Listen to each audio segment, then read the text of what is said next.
자, 오늘 금요일 저녁 방송 진행하도록 하겠습니다. 예, 어서 오세요. 네, 네네.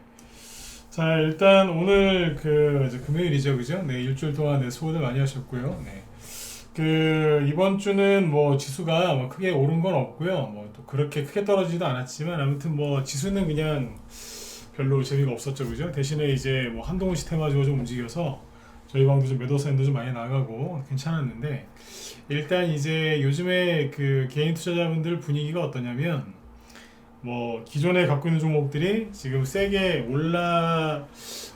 올라오다가 말거나 그죠? 아예 뭐 아직 안 올라오는 것도 있기 때문에 그런 거에 대한 이제 고민들도 많이 있으신 것 같아요. 근데 이제 회원들하고 저도 이렇게 얘기를 좀 해보면 분명히 이제 앞전보다는 이제 손실이 좀 회복이 되고 있다. 그리고 이제 수익 나는 것도 생기고 이제 그렇게 되는데 이게 지금 좀 더 많이 좀 이루어져야 되겠죠. 그죠? 그래서 개인 투자자분들이 들고 있는 종목들이 분명히 이제 그 전보다는 올라오고 있긴 한데 뭐라 그럴까요? 네, 조금 이제 기대보다는 좀 느리다고 느끼실 것 같아요. 그래서 오늘은 이제 그래서 눌림목 있죠? 눌림목에서 이제 종목들이 낙폭과대에서 올라올 때 양봉과 음봉을 이제 번갈아 치면서 올라오는데 그 양봉하고 음봉이 어떤 역할을 하는지 이제 그런 거를 얘기를 좀 해드리려고 준비를 했으니까요. 네, 그 얘기 듣고 오늘 이제 잘 한 주 마무리하시면 되겠습니다. 네. 이 연말 이제 12월 달이다 보니까 금요일 날 되니까 뭐 그죠? 네. 확실히 적게 들어섰죠. 그죠? 네. 요즘에 모임들 많으시죠. 그죠? 네. 12월 달 원래 12월 말에 모임을 많이 하시기보다는 그죠? 네. 12월 한 10일 전후 좀 일찍 땡겨서 하시는 모임도 많기 때문에 아마 그런 영향이 좀 많이 있는 것 같습니다. 네, 어서 들어오세요. 네. 자, 일단 그러면 이제 오늘 뭐 저도 방송을 뭐 길게 하진 않을 거고요. 네, 딱 핵심만 짚어서 얘기를 해드릴 테니까 잘 듣고 이렇게 마무리 잘 하시면 좋겠습니다. 네. 자, 일단은 그러면 지수부터 잠깐 보죠. 잠깐만요.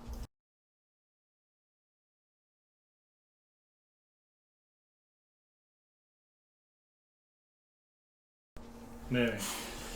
자, 일단 오늘 이제 지수 마감을 좀 보시면, 그죠? 네. 코스피 지수 같은 경우에 0.7% 상승 마감을 하긴 했는데, 이번 주 월요일 날이 12월 5일이었죠, 그죠? 12월 5일부터 지수가 요만큼 조금 빠졌어요. 그래서 이렇게 살짝 하락했거든요. 그러다 보니까 뭐 이번 주는 좀 분위기가 좀 많이 다운돼 있었다고 보시면 돼요. 지수는 크게 빠진 건 아닌데 개인들이 이거 뭐 안 간다 또 급락하는 거 아니냐 이런 불안감. 여기 보시면 이번 주에 21선을 이탈하면서 시작을 했거든요. 그죠? 분위기가 별로 안 좋았겠죠, 그죠? 네. 지수가 많이 빠져서 안 좋은 게 아니라 분위기가, 그죠? 그 다음에 이제 코스닥 지수도 월요일 날은 뭐 그냥 잘 끝났는데, 그죠? 화요일 날 좀 많이 빠졌잖아요, 그죠? 마이너스 1.8%까지. 그래서 지수가 빠지니까 또 놀라셨던 분들이 많은 것 같아요. 그때 얘기 많이 해드렸지만 지수가 21선을 깨지면 개인들은 굉장히 힘들어합니다. 그리고 수목금 옆으로 횡보했죠, 그죠? 네, 이렇게 끝났어요. 지금은 이제 전 세계 증시가 다 비슷비슷해요. 네, 올라가다가 말거나 떨어지다가 말거나 이러고 있거든요. 그 이유는 뭐냐면 이제 미국에서 찾아야죠, 그죠? 자, 미국의 이제 여기 나스닥 지수인데 중요한 이슈가 다음 주에 뭐가 있겠어요, 그죠? 미국의 FOMC, 그러니까 즉 기준금리를 결정하는 그 FOMC 회의가 다음 주 미국에서 있거든요. 그래서 미국 시간으로 아마 13일, 14일 그때일 거예요. 그래서 그것 때문에 지금 모든 관심이 거기에 쏠려 있죠. 그래서 다음 주까지는 그죠? 미국 증시건 뭐 다른 나라 유럽 증시건 우리나라 증시건 관망세라고 하죠, 그죠? 네. 관망세가 나올 가능성이 커요. 이게 좀 중요한 이유가 뭐냐면, 그러니까 그때까지 지수가 크게 뭐 급등하거나 크게 떨어지거나 그럴 가능성은 없어요. 왜냐하면 12월 달에 미국이 기준금리 인상을 할 텐데 0.5%할 가능성이 지금 거의 한 80%가 넘거든요. 거의 뭐 기정사실이죠, 그죠? 그래서 0.5% 금리 인상을 할 텐데 중요한 건 금리 인상 폭이 아니고 얼마 할 거냐 이게 아니라 이거를 발표하고 나서 잠시 뒤에 연준 의장이 나와서 연설을 하거든요. 이거에 대해서 이제 코멘트를 하는데 그 사람이 말을 부드럽게 하느냐 아니면 좀 세게 딱딱하게 하느냐 그러니까 비둘기적으로 얘기하느냐 매파적인 발언을 하느냐에 따라서 증시가 좀 요동을 치겠죠. 뭐 예를 들어서 이런 거예요. 최종금리, 미국이 금리 인상을 하고 있는데 최종금리는 현재 5에서 5.25에서 끝날 걸로 예상이 되거든요. 지금 미국의 기준금리는 4%예요. 그러면 12월 달에 0.5%를 올리면 얼마가 돼요? 4.5%가 되죠. 4.5에서 5%나 5.25가 가려면 0.5%나 아니면 0.75만 올리면 돼요. 즉 이게 내년 2월 달하고 3월 달에 0.25%나 0.5%를 아마 올릴 거예요. 그죠? 네. 그래서 이제 요거에 대한 이제 뭐 힌트나 이런 걸 주려고 얘기를 할 텐데 그 연준 의장이 말을 얼마나 그죠? 부드럽게 하느냐, 딱딱하게 하느냐에 따라서 증시가 약간 요동을 칠 거예요. 네. 위쪽으로 확 올라갈 수도 있고요. 살짝 문봉 하나 맞을 수도 있어요. 그러니까 이거를 우리가 다 아직 맞출 수가 없거든요. 진짜 연준 의장이 말을 어떤 식으로 할지 어떻게 알겠어요, 그죠? 네. 근데 이거는 정해진 건 뭐냐면 내년 1월 달에는 기준금리 인상이 없고 2월하고 3월 달에 있는데 각각 한 번씩 더 올릴 것 같아요. 여기까지 올리면 이제 기준금리 인상이 끝날 가능성이 높아요. 이거는 나중에 또 바뀔 수 있습니다. 근데 내년 초에 한두 번만 더 올리면 이제 기준금리 인상은 끝날 거라고 봅니다. 이해되셨죠? 네. 그래서 이렇게 보시고 아까 제가 회원분이랑 좀 얘기하다 보니까 그 회원분이 저한테 그러시더라고요. 부동산에 대해서 저한테 물어보시는데 부동산 바닥 나왔냐고 저한테 물어보시더라고요. 그래서 여러분도 궁금하신 분들은 1번 찍어보세요. 궁금하세요? 네. 부동산 바닥 나왔나 안 나왔나 제가 얘기해 드릴까요? 네? 회원분이 물어보시더라고요. 갑자기. 네. 궁금하세요? 네. 여쭤볼게요. 여러분도 궁금하세요? 제가 왜 묻냐면 저는 직업이 그러니까 애널리스트잖아요, 그죠? 네, 증권 분석가, 주식 전문가인데 네, 저한테 부동산을 물어보셔갖고 제가 약간 놀랐어요. 대답 어떡하지? 이랬는데 이쪽은 아무도 안 찍으시네. 네. 부동산 제가 하는 거는 그거예요. 저는 솔직히 부동산에 대해서 이렇게 설명을 할 수 있는 그런 실력은 없습니다. 솔직히. 근데 이제 제가 아는 거는 이거예요. 요즘에 부동산 관련된 뉴스 많이 나오잖아요. 그죠? 네. 주식하는 사람 입장에서 아는 부동산은 하나만 얘기할게요. 네. 부동산이 바닥이 언제인지 전 정확히 몰라요. 그런데 확실하게 아는 거 하나는 뭐냐면 주식시장하고 부동산 시장이 있잖아요. 그죠? 네. 둘 다 고점을 찍을 때도 있고 저점을 찍을 때도 있겠죠, 그죠? 네. 오늘 제가 받은 질문이 뭐였냐면 부동산 시장이 언제가 저점이냐 이거였어요. 네. 그분이 이제 저한테 질문을 굉장히 잘하신 거죠, 그죠? 네. 근데 제가 뭐라 그랬냐면 주식 시장이 먼저 저점을 찍습니다. 고점도 먼저 찍을 수 있는데 일단 확실한 거는 저점을 먼저 찍고 올라가는 것도 먼저 올라갑니다. 이 얘기했어요. 그게 왜냐면 낮에는 이제 그런 얘기를 했거든요. 이 얘기도 잘 들어보세요. 누른목 얘기하기 전에 이 얘기 해드리고 이제 넘어갈게요.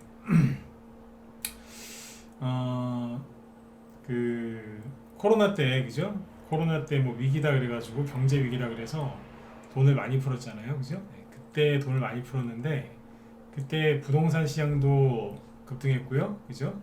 주식 시장도 급등했고 코인 시장도 급등했어요, 그죠? 그 중에서 가장 빨리 먼저 움직인 게 누굴까요? 주식 시장이에요. 그 다음에 부동산 시장이 올라왔고요. 더 가파르게 올라왔고, 그 다음에 뭘까요? 물론 부동산은 이제 그 앞에 뭐 세금 때문에 좀 그래도 거기 정권에서 집값 올라가게끔 정책을 폈기 때문에 앞에 좀 선반영해서 올라온 것도 있지만 어쨌든 코로나 위기 그때 돈 들어오면서 주식 시장이 많이 올라왔죠. 그렇죠? 가장 늦게 움직인 게 누군지 아세요? 코인이에요. 코인이라고. 그건 참고로 알아두세요. 낮에 우리 관들한테 좀 상세히 얘기를 했는데 코인이 이번에 가장 늦게 올라왔어요. 그래서 이제 주식 시장이 먼저 부동산 시장보다 먼저 선행돼서 갑니다. 그죠? 개월수까지는 얘기를 해드릴 필요가 없으니까. 전 개월수도 알거든요. 몇 개월 먼저 움직인다는 건지. 근데 주식시장이 먼저 움직이고 그다음에 부동산 시장이 움직여요. 그러면 자, 저점을 누가 먼저 찍겠어요? 저점도 주식시장이 먼저 찍어요. 근데 지금 이 얘기를 왜 해드리냐면 맨날 부동산 시장이 위험하다 뭐 그러면서 뉴스가 많이 나오니까 사람들이 부동산 가격이 급락하면 부동산 시장이 침체가 돼서 그러면 경기도 침체가 되니까 그러면 주식시장도 안 좋을 거다라고 하는데 그 생각이 잘못됐다는 거예요. 왜냐하면 이미 부동산 시장이 저점을 찍었을 때 이미 주식시장은 이미 한참 전에 저점 찍고 올라가고 있을 가능성이 굉장히 높습니다. 이해되셨으면 7번 한번 찍어보시고요. 이거 어렵게 설명 안 했죠, 그죠? 네. 이미 주식시장은 바닥 찍고 올라가고 있을 가능성이 굉장히 높다는 거예요. 주식시장이 먼저 저점을 찍어요. 그거 기억해 두세요. 이게 가장 먼저 저점을 찍어요.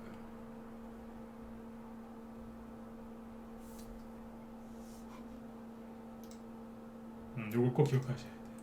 아셨죠? 네. 그러니까 부동산 시장 관련되어 안 좋은 뉴스 나온다고 해서 너무 걱정들 하지 마시라고. 다만 부동산은 이제 뭐 지역마다 약간 틀리고 그죠? 네. 상권에 따라서 약간 이렇게 틀리니까 제가 그래서 그것까지는 얘기 못 해드리겠어요. 제가 부동산 전문가가 아니니까. 근데 크게 경제를 볼 때는 이렇게 봅니다. 네. 그래서 이제 사람들이 주식이 바닥에 나왔는데 몰라요. 그리고 미국이 기준금리 인상을 하잖아요, 그죠? 기준금리 인상을 이제 만약에 2월달하고 내년 3월달에 다 끝난다고 치자고요. 최종금리 이제 도달해서 목표금리에 도달해서 그러면 금리 인상한 그 여파가 조금 더 지속이 돼요. 조금 더 지속이 된다. 그러면 금리 인상을 더 이상 안 해도 부동산 시장은 추가적으로 살짝 하락이 더 나올 수도 있어요. 네. 그렇죠? 네. 그래서 이제 만약에 요즘에 그 경제 전문가들이 걱정하는 경기 침체가 오잖아요. 어떻게 하는 줄 아세요? 경기 침체가 와서 주식이 막 더 빠지고 부동산이 막 싹 다 경매에 넘어갈 것 같죠? 천만에요. 다시 돈을 풀어요. 즉 유동성을 또 공급해서 살려놔요. 네. 또 살려요. 그래서 또 이제 막 올라가는 거예요. 그래서 언론에서 이제 위기다 그러면 위기가 절대 안 오는 이유가 이것 때문에 그래요. 언론에서 위기라고 막 강조할 때는 둘 중 하나예요. 거의 거짓말이고요. 개인들 털어내려고 거짓말하는 거고 실제 그러다가 왜 입이 방정이라고 그래서 진짜 위기가 오잖아요. 그러면 안 망하게 하려고 어떻게 해요? 돈을 확 풀어서 경제를 살려놔요. 그럼 그 돈이 부동산 시장으로만 가겠어요? 아니죠. 주식시장으로도 오고 코인으로도 가고 막 그러는 거예요. 그래서 나쁜 뉴스가 항상 연말 연초에 여러분들의 마음을 여러분들의 생각을 괴롭힐 텐데 참고해서 지혜롭게 잘 이겨내시라고. 결국에는 올라가요. 대신에 이제 너무 안 좋은 집을 사거나 너무 안 좋은 주식을 사면 그건 안 되죠, 그죠? 네. 그러니까 적당하게 근데 웬만하면 다 올라가요. 웬만하면. 그러니까 너무 걱정들 하지 마시고 요즘에 유튜브에 댓글 달리거나 어제도 뭐 채팅창에 글 쓰시는 분이 있던데 제가 이 얘기를 오늘 해드릴까 말까 고민했었는데 하나 얘기해 드릴게요. 그 연말 되니까 또 우울증에 걸리시는 분들이 있어요. 와, 너무 힘들어요. 올해 너무 수익이 안 났어요. 예, 올해 다 그랬어요. 어제 제가 그랬잖아요. 어제 어떤 분이 글을 치시길래 어떤 말을 좀 해드렸죠 어제. 네. 근데 지금 올해 다 힘들었어요. 세력들도 힘들었고요. 다 힘들었어요. 세력은 뭐 돈 많이 벌었겠어요? 다 내려왔는데, 그렇죠? 네. 다 힘들었는데 연말 되니까 올해 수익이 너무 안 나서 너무 힘들다, 지친다 이런 얘기 하시는 분들 의외로 많습니다. 근데 제가 한 말씀 해드릴게요. 덕담이라 생각하고 들으세요. 네. 주식은 마라톤이잖아요. 그죠? 이게 무슨 단거리 100m, 200m 달리기 아니죠. 그죠? 주식은 마라톤이거든요. 12월 달이라고 해서 너무 우울감에 빠지지 마세요. 그냥 연말 연초 이런 거 주식시장 연말 연초 그런 거 사실 없어요. 연말이 되거나 그러면은 꼭 남자분들 특히 남자분들이 우울증에 빠져요. 여자분들은 상대적으로 그런 게 없거든요. 근데 남자분들이 하여튼 그래요. 그러니까 우울감에 빠지지 마시라고. 올해는 다 힘들었고 그죠? 네. 주식은 마라톤이기 때문에 올해 수익률이 좀 떨어지면 그 다음 달, 그 다음에 좋아요. 몇 년씩 이게 침체 가는 경우는 없거든요. 그러니까 어깨 쭉 펴시고 부정적인 생각을 많이 할수록 지는 거예요. 네, 긍정적으로 자꾸 생각하시고 자꾸 안 좋은 생각 들어오면은 쳐내면서 이겨내셔야 돼요. 아셨죠? 네. 연말이라고 막 그렇게 우울해하지 마세요. 그죠? 네. 제가 경험해 보기로는 돈이 연말 연초에 잘 돌아요. 잘 돈다니까. 지금도 이제 우리가 현금이 잠시만요.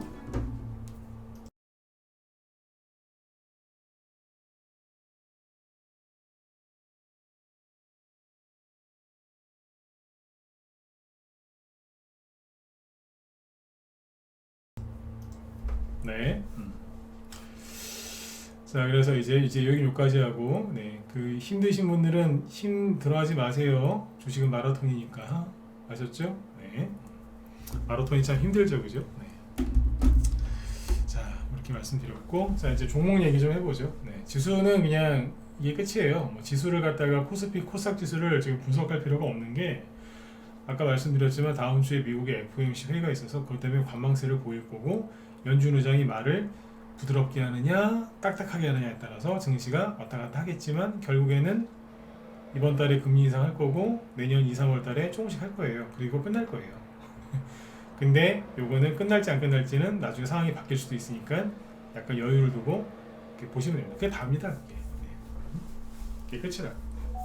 그거에 따라서 이제 나스닥 지수가 좀 움직이거나 좀 모르겠죠, 그죠? 네, 참고하시면 되고. 네. 자, 그 다음에 이제 요 얘기하죠. 이제 네, 눌림목 얘기를 좀 해드리려고 준비를 했는데 편안하게 얘기 드릴 테니까 편안하게 들으세요. 네. 자, 그 요즘에 한동훈 씨 테마주나 아니면 이런 거 갖고 이제 눌림목 얘기를 많이 해드렸는데 자 보세요.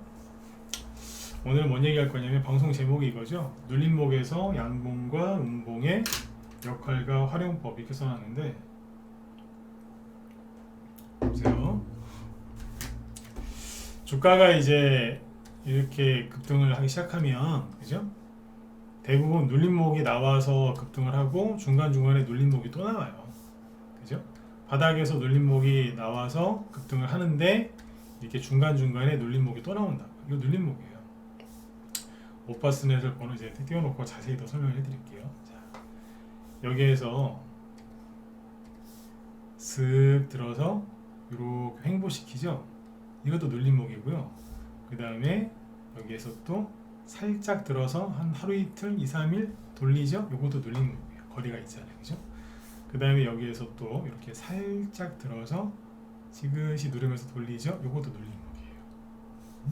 그리고 여기 살짝 들어가지고 약간 옆으로 돌리죠. 이것도 눌림목이고요. 살짝 들은 다음에 그 다음에 음목 나오죠. 이것도 눌림목이에요. 그러니까 계속 눌림목이 나오고 또 나오면서 계속 올라가는 거예요. 그죠?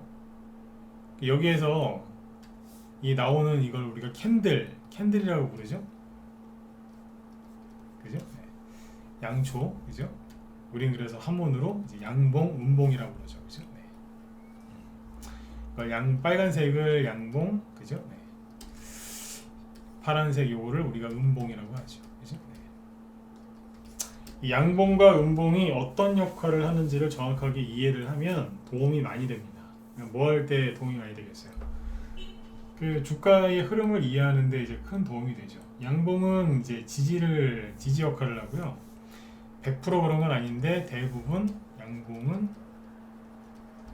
지지 역할을 하고 음봉 있죠. 음봉은 저항 역할을 해요. 제가 우리 현대한테 이거 주기적으로 항상 가르쳐 드리는 거거든요. 이거 외우시면 돼요. 양봉은 지지, 음봉은 저항. 자, 근데 여기에서 그 거래 있죠. 밑에 거래량이 좀 많잖아요. 거래량이 많으면 그게 진짜 양봉이거나 진짜 음봉일 확률이 높아지는 거죠. 그죠? 진짜 음봉이거나 진짜 양봉일 확률이 높아지는 거고요.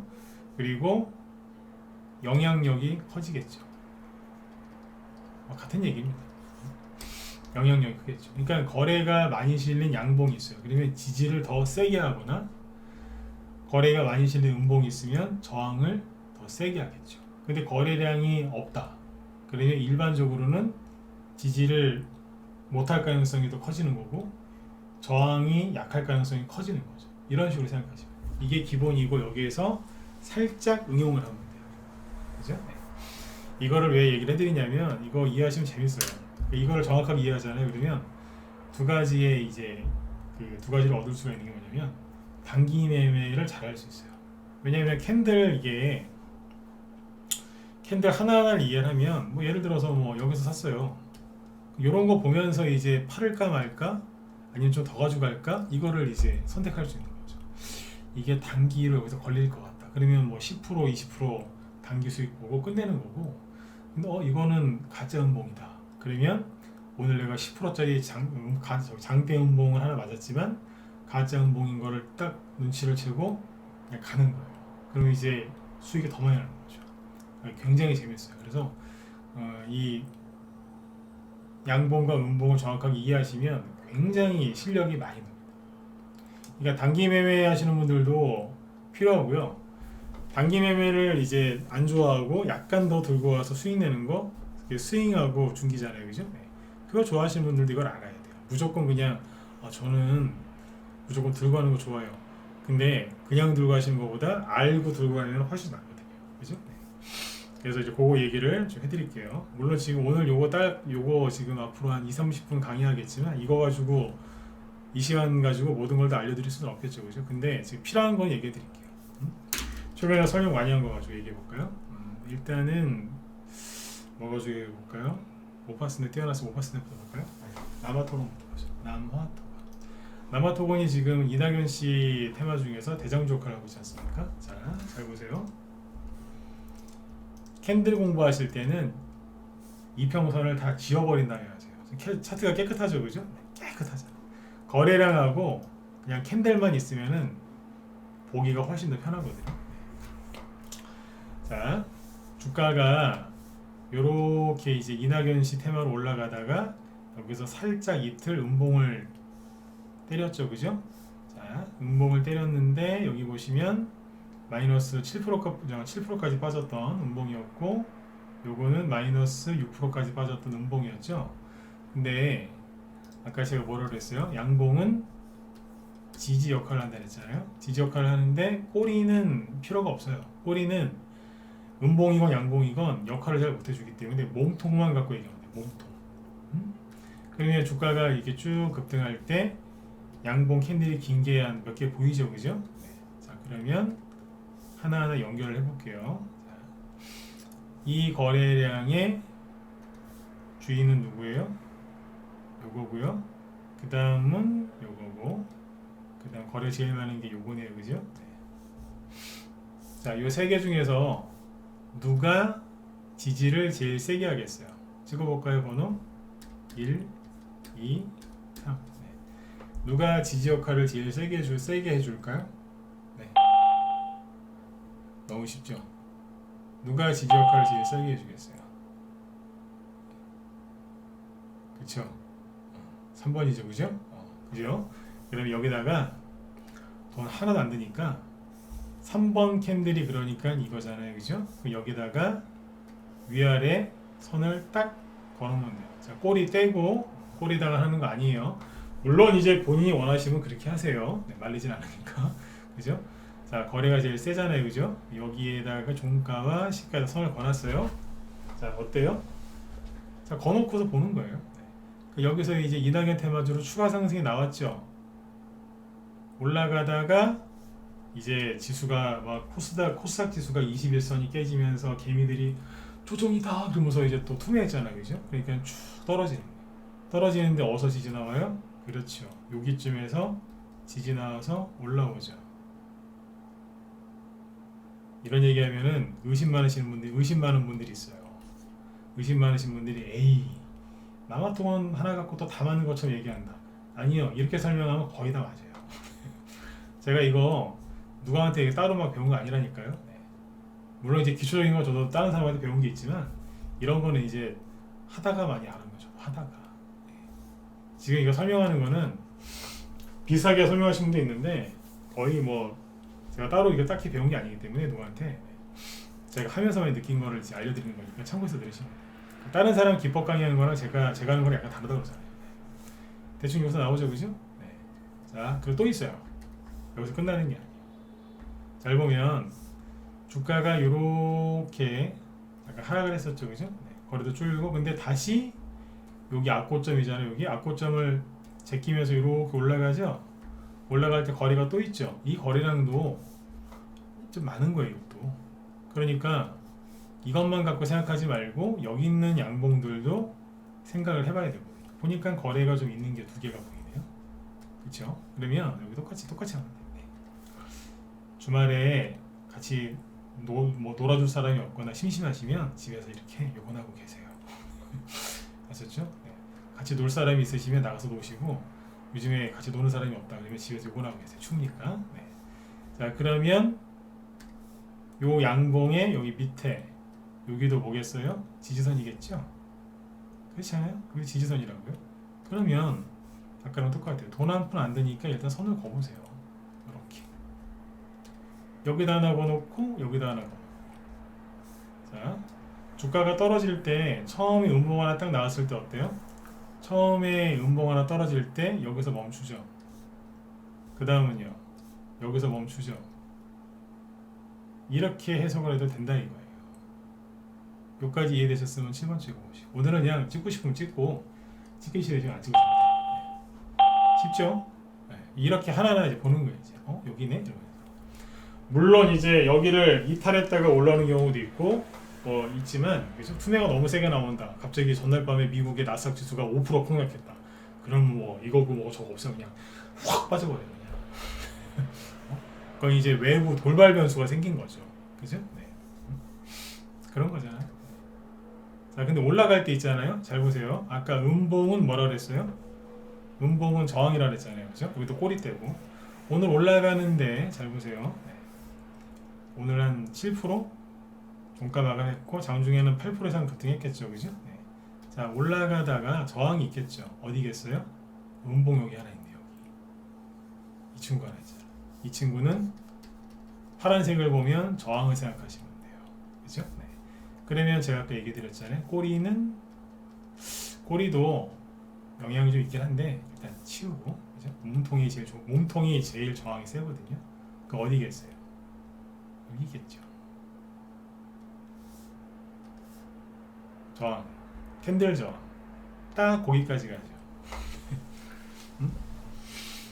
물론 떨어질 때 거래가 많지 않은 음봉이었기 때문에 쉽게 여기를 통과할 수 있습니다. 그런데 일단은 걸리는 자리예요. 그러니까 뭐예요? 그냥 단기 저항. 아까 제가 그랬잖아요. 이 캔들을 잘 이해를 하면 단기 매매하기 되게 쉽다고. 그렇게 놀 수 있어요. 네. 이게 아마토건이 시세가 끝난 게 아니라 그랬잖아요. 그죠? 요렇게 있는 거죠. 자, 그러면 오파 스냅 가지고 오파 스냅 가기 전에 요번에 김동현 씨 테마주 중에 우두머리 누굴 볼까요? 네, 이걸 보죠. PM 풍년 좀 차트가 좀 어려운데 자, 여기서 보자고요. 그래도 해석하면 되죠. 자, 아니 12월 6일날 화요일이었는데 잘 가고 있어요. 거래까지 실려가지고 이게 이날 얼마 급등한 거죠? 네. 거래까지 쫙 뽑으면서 장중에 무려 18%까지 급등했다가 6%로 끝났어요. 근데 그 다음날 갑자기 뜬금없이 마이너스 9%가 나오는 거예요. 그죠? 이상하잖아요. 김동현 씨한테 무슨 일이 있었나요? 근데 아무튼 마이너스 9%가 나왔습니다. 근데 양봉을 보니까 이게 어떤 의미의 양봉이었냐면 이게 눌림목이거든요. 이게 무슨 눌림목이에요? 김동현 씨 테마주가 이재명 씨가 이제 사법 리스크 감옥 가게 생겼으니까 급등을 해가지고 차기, 그죠? 민주당 대선 후보급이지 않습니까, 이분이? 그래서 한번 양봉을 들어서 쭉 횡보시켰죠? 이게 뭐예요? 눌림목이거든요. 그죠? 눌림목에 나와서 횡보하고 있었는데, 자, 12월 1일 날 거래 실린 양봉이 나오면서 뭐 한 거예요? 이 눌림목, 즉 이 박스권을 돌파를 해서 올라갑니다. 그럼 뭐예요? 조정 끝나고 세력이 매집을 좀 해가지고 눌림목을 만든 거죠. 여기를 돌파해서 이제 제대로 된 시세가 나려고 하는 거예요. 이제 박스권 돌파한 거죠. 돌파하고서 제대로 된 양봉이 하나 딱 나왔는데 아니 그죠? 무슨 찬물 끼얹는 것도 아니고 그 다음날 갑자기 음봉이 나오는 거예요. 얼마나 이거 PM 풍력 갖고 있는 분들은 얼마나 당황스럽겠어요. 아니 어제 18% 급등해도 내가 안 팔았는데 마이너스 9%짜리가 나오니까 얼마나 당황스러우시겠어. 그죠? 네. 근데 이럴 때는 이제 냉정하셔야 돼요. 이상하다. 분명히 박스코 돌파했는데 어제 양봉 나올 때 거래도 좀 있었고 괜찮았는데 왜 뜬금없이 마이너스 9%지? 근데 거래를 보니까 거래가 전날 대비 13%예요. 그럼 뭐예요? 이거는 거의 가짜 음봉이에요. 거의 가짜라고 이거. 근데 누를 때 어디까지 누르느냐? 자, 떨어질 때는 뭘 찾아야 돼요? 배고플 때 뭐 찾으세요? 먹을 거 찾으시죠? 목마르시면 물 찾고 떨어질 때 뭐 찾아요? 양봉을 찾으셔야죠. 양봉. 왜냐하면 지지선을 찾아야 되니까. 올라갈 때는요. 어디까지 올라갈지 궁금하시죠? 뭘 찾아야 돼요? 저항선을 찾아야죠. 그쵸? 네. 자, 떨어지니까 지지선을 찾아야 되는데 누구 보면서 찾아야 돼요? 이거 보면서 찾아요? 아니죠. 파란 거 말고 빨간 거. 자, 빨간 건데 누굴 갖고 찾으면 돼요? 거래가 실린 양봉은 이 친구 둘이거든요. 그죠? 그러면 어디서 선을 그으면 돼요? 여기요. 그게 뭐예요? 옛날에는 여기를 절대 안 깼는데 지금 살짝 깼거든요. 이거 왜 그러냐면 개미들 투매가 나와가지고 좀 더 빠진 거예요. 그러니까 얼추 이 정도까지만 내려온 거예요 지금. 그리고 오늘이 한다. 어제죠? 네. 여기서 똑같이 끝나죠, 그죠? 지지하는 거예요.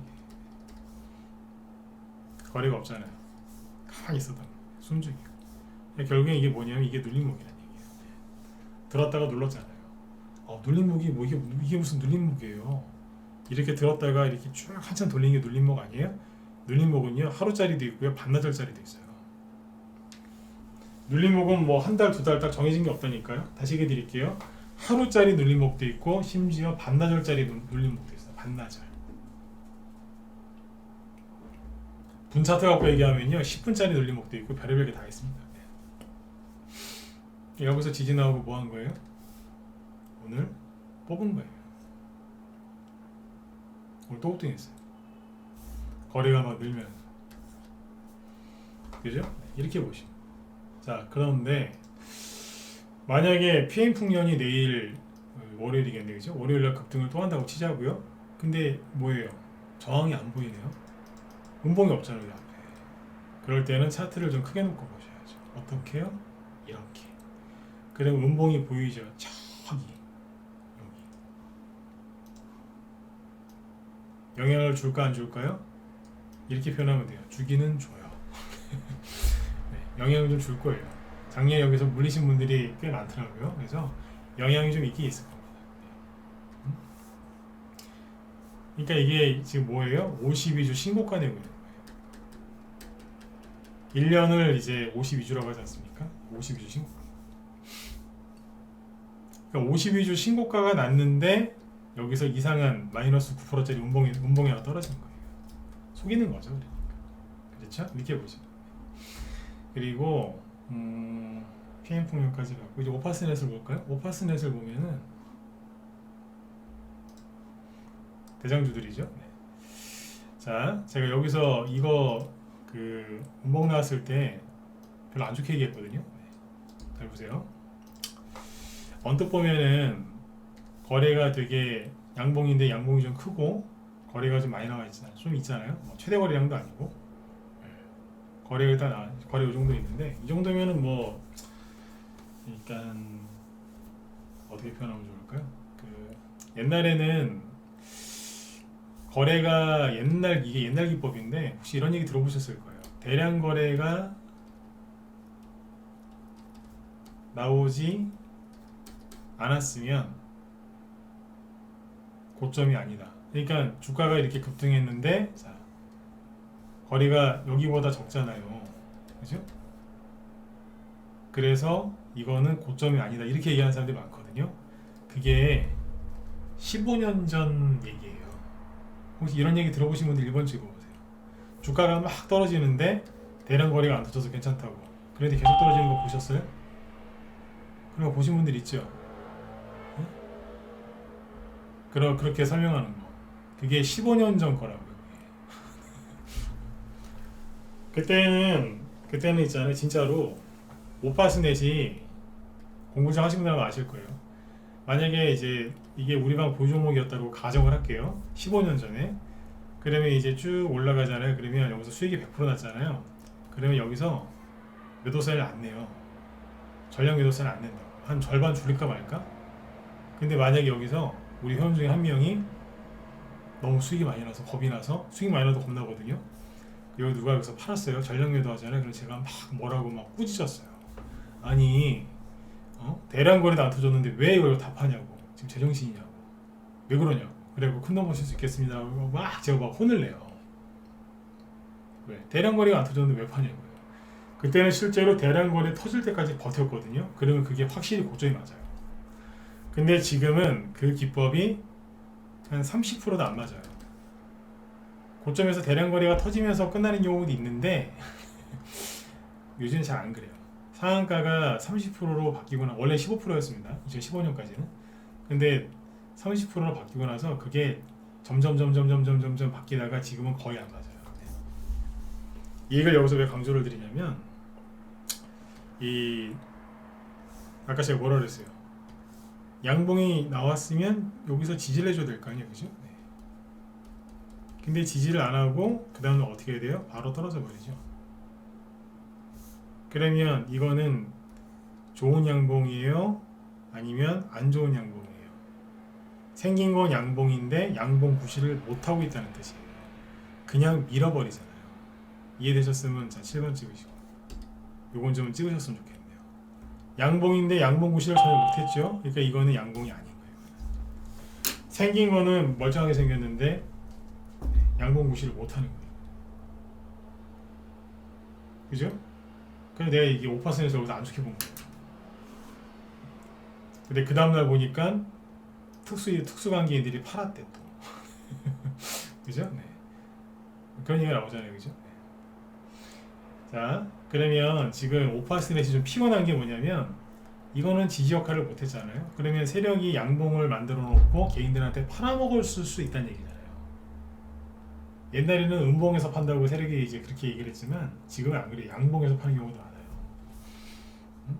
양봉이 뭐냐면 붕 띄워놓고 팔아먹고 나간 거예요. 그러니까 뱀이 허물 먹고 나간 것처럼 그렇게 나가버린 거예요. 네. 근데 양봉으로 끝내놓고 나가는 거죠. 오파스넷이 잠깐만요. 네. 앞에서도 그랬어요. 여기가 거래량이 좀 더 많았고요. 여기는 여기 고점에서는 여기서 적었다니까. 그리고 여기 있죠, 여기 고점 뒤에는 거래가 없었어요. 그 대량 거래 안 터졌다고 상대 안 팔았다니까요. 끌려내놨잖아요, 진짜. 아무튼 오파스넷은 지금 뭐만 있어요? 지지가 있는 게 아니라 저항만 있는. 얘네들 다 저항이거든.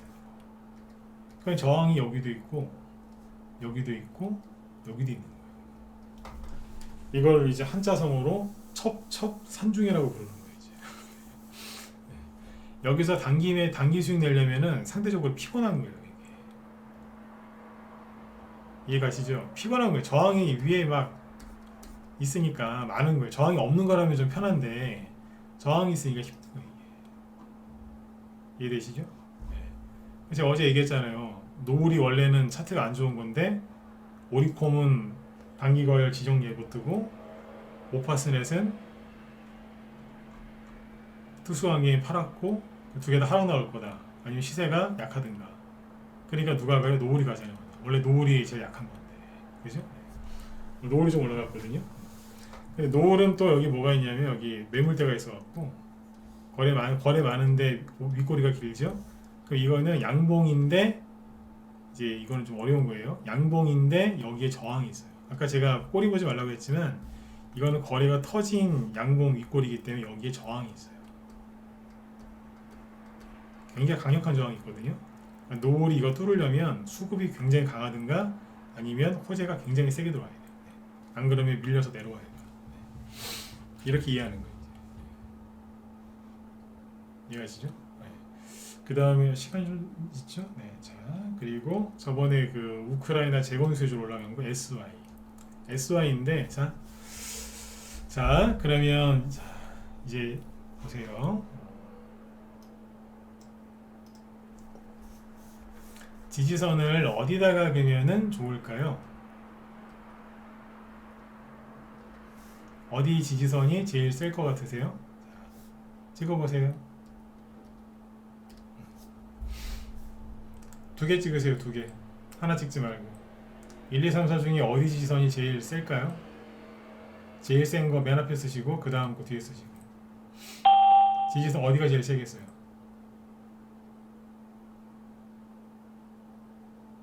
어디가 제일 세겠어요? 1, 2, 3, 4 중에 두 개 찍으세요. 두 개.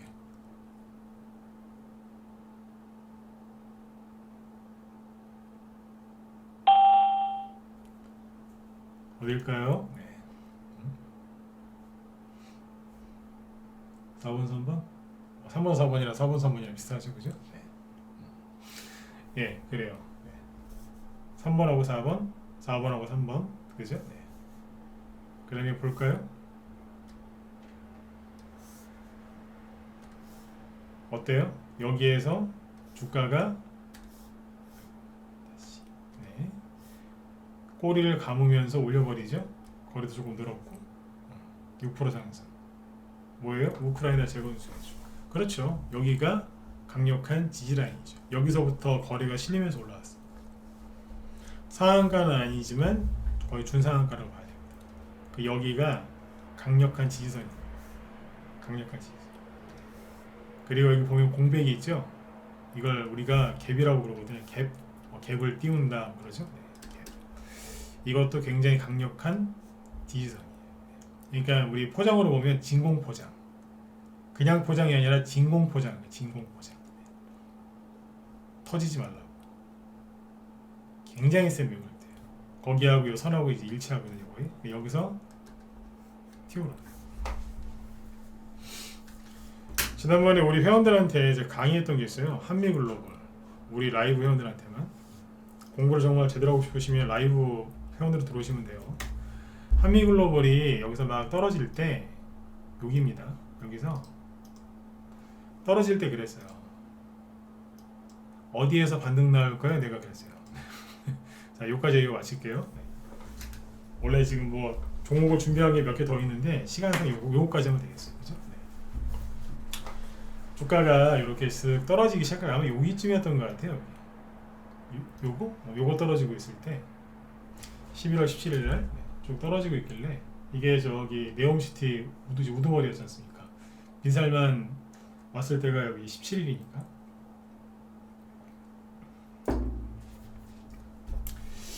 자 보시면 주가가 막 폭락을 하고 있었어요. 빈살만이 왔는데 원래 그렇잖아요, 그죠? 제가 그랬잖아요. 해외에서 누가 오는 것 때문에 테마주가 형성이 되면 그 사람 우리나라 공항에서 내리기 전에 팔으라고. 그 사람 내리면 내리기 전 직전이나 직후에 폭락 나온다고 그랬잖아요. 떨어질 때 어디까지 떨어질까요? 그때 선을 어디다 걷냐? 여기다 걷다고요. 잘 보세요. 이 양봉에 거리가 제일 많죠? 그죠? 그러면 여기다 선을 하나 일단 긋고, 그쵸? 여기다 선을 긋고, 그리고 여기서 이렇게 눌림목이 나오다가 올라갔잖아요. 자, 올라갈 때 당연히 거래가 다시 늘어나면서 올라갔겠죠? 그러면 양봉이 또 누가 있어요? 여기를 돌파한 이 양봉들 있잖아요. 여기다 선 하나 더 걸어놓으면 돼요. 요렇게 이런 식으로. 그럼 이 두 개가 뭐예요? 지지, 즉 반등, 낙폭에 따른 이제 낙폭과대죠, 그죠? 48,900원, 거의 5만원에 있던 게 내려오는데 여기가 35,000원, 33,000원인가 그래요? 여기가? 네. 그러니까 여기다 선을 딱 꺼놓고 그렇게 얘기하는 거. 여기에서 브레이크가 잡히고 반등 나올 가능성이 높다. 그러니까 잘 보셔라. 자, 이렇게 볼까요? 어떻게 됐나? 떨어지다가 여기서 딱 멈춥니다. 그리고 살짝 올라가요. 여기까지 이해되셨어요? 그래서 회원들한테 하나 더 얘기해드렸어요. 그럼 올라가다 반등이잖아요, 그죠? 올라가다가 어디에서 멈출까요? 어디겠어요? 어디겠어요? 음봉? 그렇죠. 방금 배우셨잖아요. 음봉은 저항이니까 여기다가 이제 지지가 이해가 가셨죠? 그러면 그 다음에 저항선은 어디다 그으면 돼요? 여기다 그으면 되는 거죠. 여기다가. 그러니까 어떻게 해요? 올라가다 걸리죠. 그죠? 네. 요것도 맞고 회원들한테 하나 더 가르쳐 드린 거는 비밀. 그건 이제 그 회원들한테만 가르쳐 드린 거예요. 이거 말고 더 쉬운 게 있어요. 회원들한테 그거 알려줬거든요, 그때. 근데 여기도 이거 음봉으로 설명이 된다니까. 거래가 제일 많고 아니면 이제 여기 눌림목 끝나고 돌파하기 시작한 그 양봉에다 선을 걸으면 주가가 떨어질 때 거기서 뭐가 나온다? 지지, 즉 반등이 나온다라고 생각하시면 돼요. 그리고 올라갈 때 낙폭과대 종목이니까 떨어질 때 음봉을 세게 때리면서 떨어졌을 거 아니에요? 그러면 거기까지 회복이 되고 나서 거기에서 강한 수급과 강한 호재가 있어서 여기를 세게 돌파해버리면 다시 신고가가 날 가능성이 높지만 만약에 여기를 세게 그렇게 못 돌파하면 다시 어떻게 된다? 질질질질질질질 끌려 내려오는 거예요.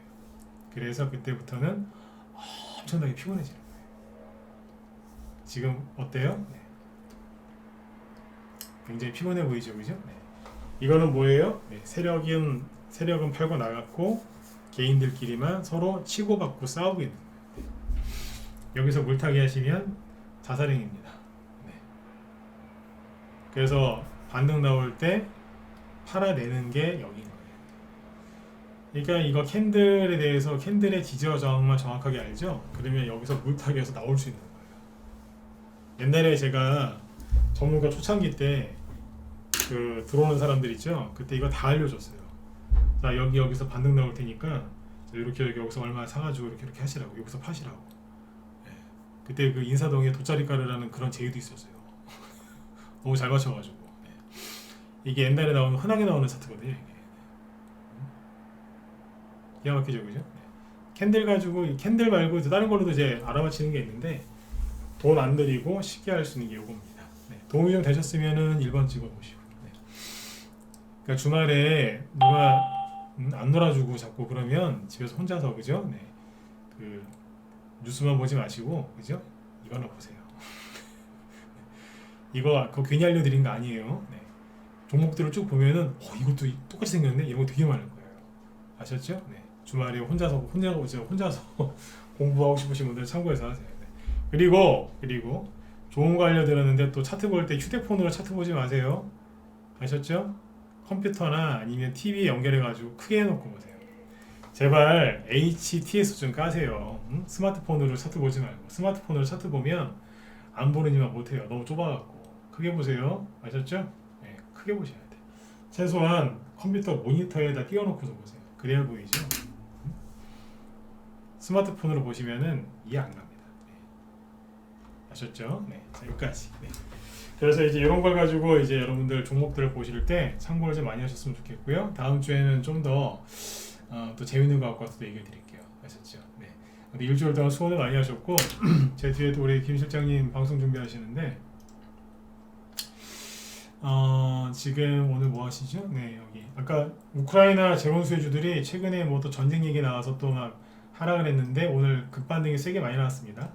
종전 기대감, 우크라이나 재건 관련주하고 한알령 해제 기대감 수혜주, 영상 웹툰 관련주 이런 거 얘기하신다고 하니까 들어가셔서 많이 보세요. 아셨죠? 네, 지금 중국이 제로 코로나 정책, 코로나 봉쇄 정책을 풀고 있죠. 그러면 1년 내내, 올해 내내 증시를 안 좋게 괴롭혔던 것 중에 세 가지 중에 하나가 중국 코로나 봉쇄 정책이었거든요. 이게 지금 뭐예요? 악재가 사라지고 있단 말이에요. 그러면 증시가 더 바닥이 나와서 더 잘 가겠죠. 그죠? 네. 그래서 굉장히 좋은 얘기니까 들어가셔가지고 관련주 얘기하는 거 잘 메모해서 한번 보세요. 증시가 더 떨어지려고 하는 게 아니라 바닥에 나오고 올라가고 있구나. 그걸 크게 느끼실 겁니다. 네. 자, 여러분들 아무튼 저기 일주일 동안 진짜 수고들 많이 하셨고요. 네, 주말 동안 충전 잘 하셔가지고 다음 주도 네, 성공 투자하셨으면 좋겠습니다. 예, 수고들 많으셨습니다. 네, 다음 주 월요일 날 뵙겠습니다. 네.